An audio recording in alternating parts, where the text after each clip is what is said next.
What's up, everybody? I wanted to post some of that R10 Secret Fist gameplay. I had some audio issues when I recorded this, so I've got to go off of my own recording and re-audio it. So it's going to be a little desynced, but hopefully we can still get through it, because I've already teared off the life, so I didn't have a chance to re-record. So let's get on in with it. So again, this is the 18 Sacred Fist 2 Monk Sacred Fist tank. Pure tank, no damage, 6,500 hit points. There's a good freeze frame for my stat sheet, about 350 AC. You get up in the 90s for your con. Charisma Wisdom deck's all about 50. Obviously Earth Stance. And this is a Shard Storm build. I use Shard Storm pretty heavy, pretty much every time I can for the extra hit points. You can see it gives you about 2,000 temporary hit points. And you can get that every 20 seconds, so pretty solid. Again, I am not a threat generating tank, so I have to hold through the key shout. So you'll see me spam that key shout every 6 seconds as much as I can.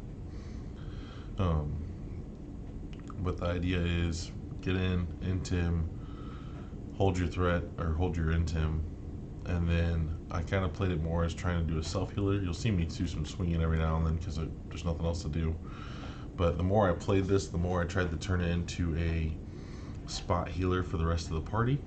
As you do have quite a bit, you got that Cure Mod, Renewal, your AoE Lay on Hands, Cocoon, and you got Energy Burst. So quite a few. I do use Drifting Lotus often, as it does have decent CC. Mine was up in the 90s, I think. I can't remember exactly how high, but I want to say it was in the 90s. But pretty standard tanky play. You kind of get into him, and then I pull them on the opposite side so they all turn around to look at me and not the party members behind them. So that Shard Storm, like I said, I'm a huge fan of that for this. Wasn't really sure what else I could have picked up, maybe going into Divine Crusader instead or something like that, but thought that with this being such a max hit point build, that those temporary hit points would be worth it. And I really do think they were. I think it was a lot of fun, especially in raids as well. I've got some raid videos to post. Those temporary hit points just buy you more time to heal, more time to grab aggro, more time to hold. So it was nice.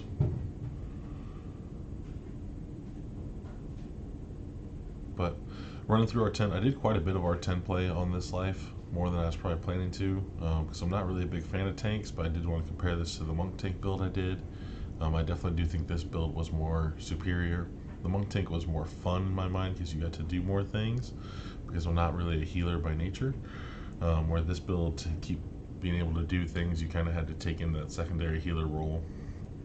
As you can see, the swing of my fist really was for nothing. So, and this is R10 Grim and Baron, if you weren't aware already. Very common R10 quest to do. Lots of groups out there for it pretty consistently. Again, normal play style, try to get through. I try to throw Lay on Hands backwards on the Druid there. When you are grouped up, it's nice because your Lay on Hands are AoE effect, thanks to the Unyielding Sentinel. So you're able to just throw it on yourself if you can. Here's, I think, the dicier part of the quest, where we grab this Doom Reaper with a couple other Reapers with 2 of our people already down. It does turn into kind of a jumping around fest, trying to hold aggro as much as possible, popping your Unyielding Sentinel epic moment. So for those 10,000 hit points, that got cleared relatively quickly. And here I am just trying to hold aggro and throw heals on my teammates as much as I can while they're clearing all the mobs, while I'm trying to kite this Doom Reaper around, because I don't have the straight up tankiness to just sit with the Doom Reaper with no one killing it. So it does get a little dicey here, and I don't necessarily like jumping around like this as much when you're supposed to be tankier, but certain situations turn into a shit fest where there's not much else you can do.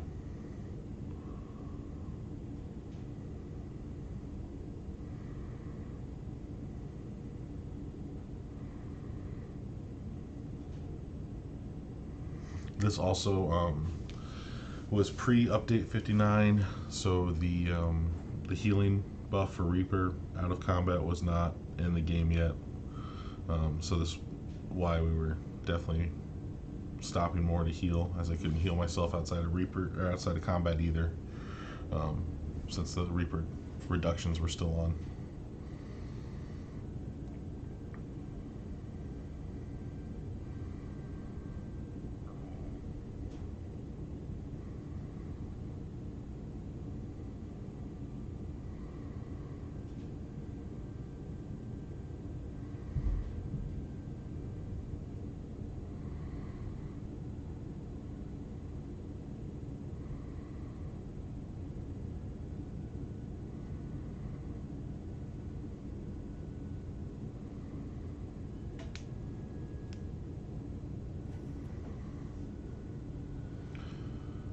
You do see me use Action Boost often. If you haven't checked out the build video, the Action Boost, I am human, as I wasn't sure what other race to pick for this build, so I do grab 12 points of stats when I Action Boost, so that's why I do use them. Here's where the Vengeance Reaper popped a little early, and these arrows started to chunk a little more than when they normally do. The second Vengeance Reaper here. So again, you get that Shard Storm on as much as you can. Here I go down because the Vengeance Reaper popped with all those 4 or 5 smaller people right in front of me. Started doing about 2,000 a pop. I tried to react to the Vengeance Reaper going down, but wasn't getting out of that one with being right in the middle of 4 of them there when the Vengeance Reaper went out. So fast forward a bit. But again, pretty straightforward. This is just trying to give you an idea. I had recorded some gameplay, and I wanted to get it up there. I've been meaning to, I just put it off. So I just wanted to get up there so people could see how it fared actually in combat.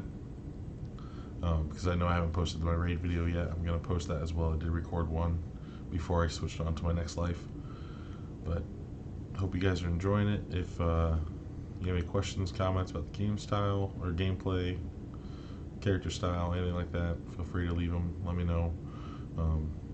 Any ways you can make it better. I always enjoy the theory part of it as well. Trying to think of how to make something better. So let me know what you think. But as this quest rounds out, I hope this gave you an idea of what the gameplay's like. It really is true, more so tanky in terms of you're not really doing any damage. You're just trying to hold the aggro, and like I said, I turn this into kind of trying to get a secondary healer type of thing, especially since some R10 groups don't have healers. So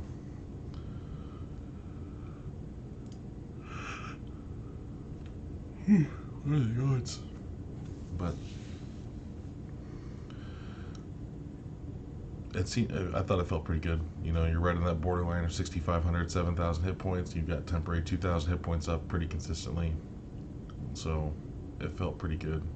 I can't remember exactly what my PRR and I know my MR is 100. I think the PR was the low 300s, I think. I know my build video has it broken down into what it was. I think it was in the 300s. So I didn't feel terrible for not being your traditional sword and board tank. And obviously I do know that the sword and board would be a better tank. I just don't particularly enjoy playing that style, so I was just trying to make up something that was a little more fun, that could still get the job done. So hope you guys like it. If you have any questions, comments, please feel free to leave them, and I will catch you guys next time. Thanks.